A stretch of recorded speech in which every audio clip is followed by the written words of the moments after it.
There is so much music on the world, so I'm reviewing a new album every single day. Today is going to be Run Wild, Run Free from Zacari.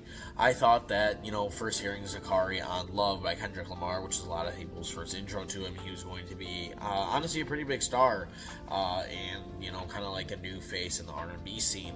But, kind of unfortunately, he has been shelved a little bit. I don't think on purpose, I just think he's a little bit behind the curve when it comes to his sound. This came out in 2019, so where I think he really would have thrived if he had released this like shortly after Damn had come out, because people had their eyes on him because of his appearance on Love.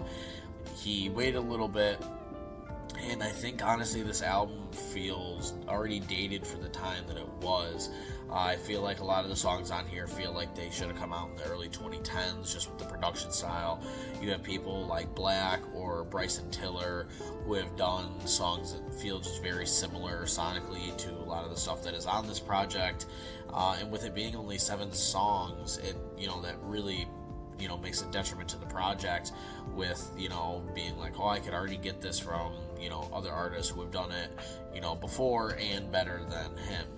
But that's not to say that he goes without having a good song on here or anything. Don't Trip is the most played song on here. Not my favorite, but it is the most played song on here. It is decent, but like I said, I do think that is one of the ones that feels like a bit of a rehashing. I personally, my 2 favorite songs on here are Midas Touch and 10 out of 10. I think those are a bit unique for him and feel like his own style, unlike some of the other tracks on here. I do think the Lil Yachty feature on Young and Invincible is just okay.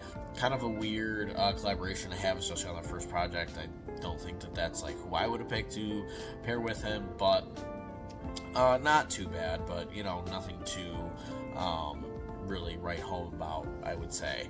So yeah, unfortunately for 7 songs, it's a okay project, but I just think that he really had a bigger showing out for himself, and just honestly needed some better production. And even like on the title track, he didn't choose the best for himself, and I find him kind of be ironically, usually where you have people rapping offbeat, he's almost like singing offbeat. It's very strange, but either way, that's my opinion on the project in short. I would probably rate my personal enjoyment for this project at about a 53%. If you have an album that you think I should be in the future, let me know. Otherwise, I will see you in the next one.